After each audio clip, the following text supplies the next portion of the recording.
ಎಲ್ರಿಗೂ ನಮಸ್ಕಾರ. Welcome back to my YouTube channel. ಇವತ್ತು ನಾನು ನಿಮಗೆ ನಂಜನಗೂಡನ್ನ ತೋರಿಸ್ತಾ ಇದ್ದೀನಿ. ಸೊ ನಂಜನಗೂಡು ಇರೋದು ಮೈಸೂರಿಂದ 24ರಿಂದ 25 ಕಿಲೋಮೀಟರ್ ದೂರದಲ್ಲಿದೆ. ಸೊ ಇದರ ಹತ್ರ ಕಬಿನಿ ನೀರು ಕೂಡ ಹರಿಯುತ್ತೆ. ಇದು ದಕ್ಷಿಣ ಕಾಶಿ ಎಂದೇ ಪ್ರಸಿದ್ಧವಾಗಿದೆ. ಕರ್ನಾಟಕದಲ್ಲಿರೋ ಅತಿ ದೊಡ್ಡ ದೇವಸ್ಥಾನ ಕೂಡ ಇದು. ಸೊ ಈ ನಂಜುಂಡೇಶ್ವರ ದೇವಸ್ಥಾನನ ಶ್ರೀಕಂಠೇಶ್ವರ ದೇವಸ್ಥಾನ ಅಂತ ಕೂಡ ಕರೀತಾರೆ. ಸೊ ಯಾರೆಲ್ಲ ಇದನ್ನು ವಿಸಿಟ್ ಮಾಡ್ಬೇಕಂತಿದ್ದೀರಾ ಅವರು ಮೈಸೂರಿಗೆ ಬಂದು, ಮೈಸೂರಲ್ಲಿ ಸಾಕಷ್ಟು ಬಸ್ಗಳ ವ್ಯವಸ್ಥೆ ಇದೆ. ಸೊ ಅಲ್ಲಿಂದ ನೀವು ಬರ್ಬೋದು. ಟ್ರೈನಿನ ವ್ಯವಸ್ಥೆ ಕೂಡ ಇದೆ. ಮೈಸೂರಿಂದನೂ ಮತ್ತು ಬೆಂಗಳೂರಿಂದನೂ ಟ್ರೈನ್ ಇದೆ. ಸೊ ನೀವು ಟ್ರೈನ್ ಮುಖಾಂತರ ಕೂಡ ದೇವಸ್ಥಾನಕ್ಕೆ ಬರ್ಬೋದು. ಏನಕ್ಕೆ ಈ ದೇವರನ್ನ ನಂಜುಂಡೇಶ್ವರ ಅಂತ ಕರೀತಾರೆ ಅಂದರೆ, ಕನ್ನಡದಲ್ಲಿ ನಂಜು ಅಂದರೆ ವಿಷ. ಸೊ ವಿಷವನ್ನು ಕುಡಿದ ದೇವರಾಗಿರೋದ್ರಿಂದ ಇದನ್ನು ನಂಜುಂಡೇಶ್ವರ ಅಂತೇಳಿ ಕರೀತಾರೆ. ಸೊ ಮೈಸೂರಿಂದ ನೀವು ಬಂದು ದೇವಸ್ಥಾನದ ಮುಂದೆನೇ ಬಸ್ ಸ್ಟಾಪ್ ಇದೆ. ಸೊ ಅಲ್ಲಿ ಇಳ್ಕೊಂಡ್ರೆ ನೀವು ಈಸಿಯಾಗಿ ಬರ್ಬೋದು. ಸೊ ಅಲ್ಲೇ ಕಬಿನಿ ನೀರು ಕೂಡ ಹರಿತಾ ಇರುತ್ತೆ. ನೀವು ಅಲ್ಲಿ ಕೂಡ ನಿಮ್ಮ ಸ್ನಾನ ಮಾಡಿ ಅಥವಾ ಏನಾದರೂ ಅರಿಕೆ ಇದ್ದರೆ ಮುಡಿ ಕೂಡ ಕೊಡ್ತಾರೆ ಕೆಲವರು. ಸೊ ಅಲ್ಲಿಂದ ಮುಗಿಸ್ಕೊಂಡು ಬಂದರೆ ಈ ರೀತಿ ಎಂಟ್ರೆನ್ಸ್ ಇರುತ್ತೆ. ಸೊ ಇಲ್ಲಿ ಬಂದರೆ ನೀವು ದೇವಸ್ಥಾನನ ನೋಡ್ಬೋದು. ಇದು ಕರ್ನಾಟಕದ ಅತಿ ದೊಡ್ಡ ದೇವಸ್ಥಾನ ಅಂತ ಕೂಡ ಹೇಳ್ತಾರೆ. ಸೋಮವಾರಗಳಲ್ಲಿ ಮತ್ತು ಹುಣ್ಣಿಮೆಗಳಲ್ಲಿ ಬಹಳ ರಶ್ ಇರುತ್ತೆ ಈ ದೇವಸ್ಥಾನ. ಮೂಲ ದೇವರು ಬಂದು ಶಿವ. ಸೊ ಇದು ದೇವಸ್ಥಾನದ ಎಂಟ್ರೆನ್ಸ್.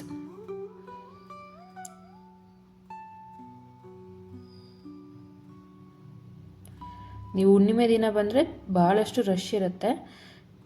ಮತ್ತು ದೇವಸ್ಥಾನ 1 ಗಂಟೆಗೆ ಬಾಗಿಲು ಹಾಕ್ತಾರೆ ಮತ್ತು 3ರಿಂದ ಅಥವಾ 4 ಗಂಟೆಗೆ ಅದನ್ನು ಮತ್ತೆ ಓಪನ್ ಮಾಡ್ತಾರೆ. ಮಧ್ಯಾಹ್ನ ಟೈಮಲ್ಲಿ ದರ್ಶನ ಇರೋದಿಲ್ಲ. 1 ಗಂಟೆಗೆ ದರ್ಶನನ ನಿಲ್ಲಿಸ್ಬಿಟ್ಟಿರ್ತಾರೆ. ನೋಡಿ, ಈ ಥರ ದೇವಸ್ಥಾನದ ಆಚೆ ಇದು.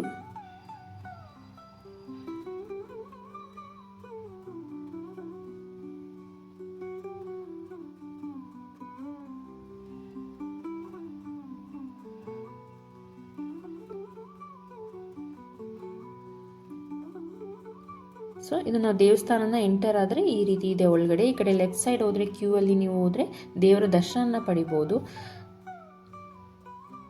ಸೊ ಇದು ದೇವಸ್ಥಾನದ ಒಳಗಡೆ ಇರುವಂಥ ವ್ಯೂ.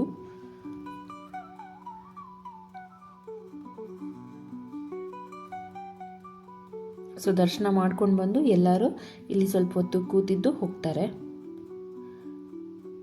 ದೇವಸ್ಥಾನದ ಒಳಗಡೆ ಅಂದರೆ ಗರ್ಭಗುಡಿ ಹತ್ರ ಫೋಟೋಸ್ ಅಥವಾ ವಿಡಿಯೋಸ್ ಮಾಡೋದಕ್ಕೆ ಅವಕಾಶವಿಲ್ಲ.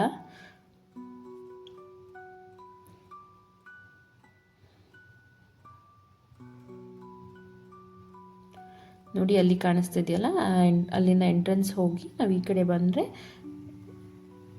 ಆಚೆ ಬರ್ತೀವಿ. ಸೊ ಇದು ತುಲಾವಾರ ಬಂದು, ಸೊ ಯಾರಾದರೂ ಹರಕೆ ಮಾಡ್ಕೊಂಡಿರೋರು ಬೆಲ್ಲ, ಅಕ್ಕಿ ಅದರಲ್ಲಿ ತುಲಾವಾರ ಕೂಡ ಮಾಡಿಸ್ತಾರೆ.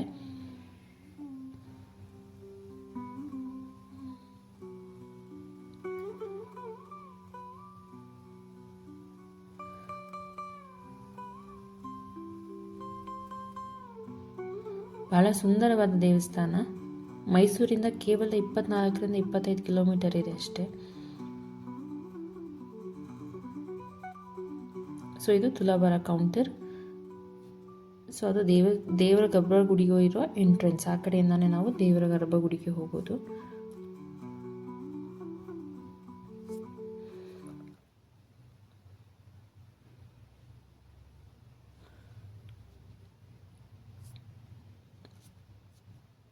ಇದು ದೇವಸ್ಥಾನದಿಂದ ಆಚೆ ಹೋಗೋದಕ್ಕೆ ಇರುವಂಥದ್ದು.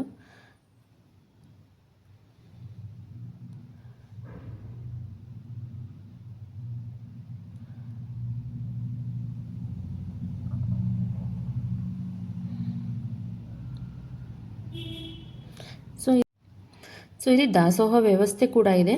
ಸೊ ಯಾರೆಲ್ಲ ದೂರದಿಂದ ಬಂದಿರ್ತಾರೋ ಅವರು ಬಂದಿಲ್ಲಿ ಮಧ್ಯಾಹ್ನದ ಊಟ ಕೂಡ ಮಾಡಿ ಹೋಗ್ಬೋದು. 12 ಗಂಟೆಯಿಂದ ಪ್ರಸಾದ ಕೊಡ್ತಾರೆ. ಸೊ ಆ ಟೈಮಿಂಗ್ಸ್ ನಾನಲ್ಲಿ ಒಂದು ಇಮೇಜ್ನ ಹಾಕಿದ್ದೀನಿ, ಅದನ್ನು ನೋಡ್ಕೊಳ್ಳಿ. ಸೊ ಇದು ಊಟದ ಹಾಲ್. ಸೊ ಇದಾಗಿತ್ತು ನಂಜನಗೂಡಿನ ನಂಜುಂಡೇಶ್ವರನ ದರ್ಶನ.